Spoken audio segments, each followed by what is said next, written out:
Kerala premier ലീഗിന്റെ മറ്റൊരു match day and മറ്റൊരു മത്സര ദിനത്തിലേക്ക് നമ്മൾ എത്തുന്നു. ഇവിടെ FC കേരള അതുപോലെ തന്നെ KSCB എന്നിവർ തമ്മിലാണ് ഇന്നത്തെ മത്സരം.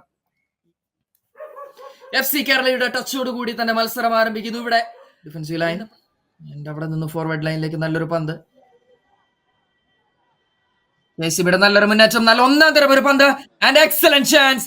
എൽദോസ് ജോർജ് അഡ്വാൻറ്റേജ് അനുവദിക്കുന്ന ഒരു ഗെയിമായി അല്ലെങ്കിൽ ഒരു ടൂർണമെന്റ് ആയി കേരള പ്രീമിയർ ലീഗ് ഇപ്പോൾ മാറുന്നു. വീണ്ടും നല്ലൊരു പന്താണ്, ഫസ്റ്റ് ടൈം നല്ലൊരു ക്രോസ് ആൻഡ് ഹജ്മൽ അദ്ദേഹത്തിന്റെ പഞ്ചിങ് വഴിയോ മത്സരത്തിലേക്ക് കൊണ്ടുവരാൻ രണ്ട് ടീമുകൾക്കും ഇതുവരെ കഴിഞ്ഞിട്ടില്ല. വീണ്ടും ഒരു കോർണർ കിക്ക് ആണ് പെനാൽറ്റി ഏരിയയിലേക്ക്, നല്ലൊരു ഡെലിവറി.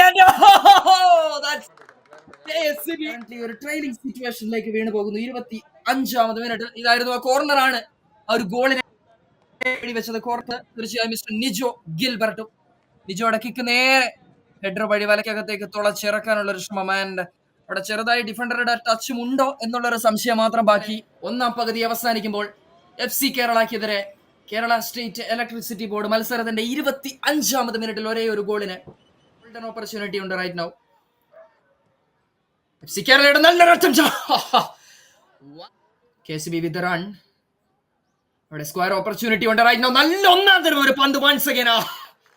ഇതിലും അധികമായി എന്ത് വേണം നമുക്ക് ആഘോഷിക്കാൻ? ഇത് തന്നെ കണ്ണൂർ യൂണിവേഴ്സിറ്റിക്കായും പയ്യന്നൂർ കോളേജിനായും ഒരുപാട് നല്ല മത്സരങ്ങൾ കാഴ്ചവെച്ച ശ്രീരാജിന്റെ കാലിൽ നിന്നും വീണ്ടും അവിടെ ഷോക്ക് ഏൽക്കപ്പെടുന്നത് FC കേരളയുടെ ഡിഫൻസിനും goal കീപ്പർക്കുമാണ്.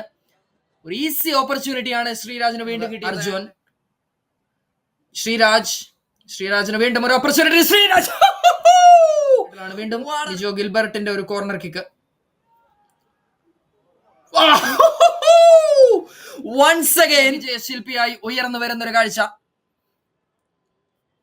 Look at the quality of that ball. എത്ര മനോഹരമായാണ് ആ ഒരു സെൻട്രൽ റീജിയനിലേക്ക് തന്നെ പന്ത് കൃത്യമായി വളച്ചിറക്കുന്നത്. മനോഹരമായ ആ പന്ത് വളച്ചിറക്കി ജസ്റ്റ് നമ്പർ 27 ഒരു കുറിയ പാസ്സാക്കി മാറ്റുന്നു. ആൻഡ് ഫോർവേഡ് ലൈനിലേക്ക് വീണ്ടും ഒരു ലോഫ്റ്റഡ് ഫോർവേഡ് ഡെലിവറി. നല്ലൊരു ഓപ്പർച്യൂണിറ്റി ഉണ്ട് റൈറ്റ് നൗ. അവിടെ പെനാൽറ്റി ഏരിയയിൽ അവിടെ ഫൗൾ വഴങ്ങിയാണെങ്കിലും വീഴ്ത്തുക എന്നുള്ളതാണ് അവിടെ ലക്ഷ്യമിട്ടത്. പക്ഷേ എന്തായാലും KSCBക്കെതിരെ ഒരു ഗോൾ സ്കോർ ചെയ്യാൻ വീണ്ടും FC കേരളയ്ക്ക് സാധിക്കുന്നു. ഇത് ഒരു ടേണിംഗ് പോയിന്റ് ആയി, ഒരു ടേണിംഗ് മൊമെന്റ് ആയി മാറാനുള്ള ഒരു സാഹചര്യമുണ്ട്. അവിടെ ലോഫ്റ്റഡ് ഫോർവേഡ് ഡെലിവറി ആയി അവിടെ പെനാൽറ്റി ഏരിയയിലേക്ക് നല്ലൊരു പന്താണ് അവിടെ വെച്ച് നീട്ടപ്പെട്ടത്.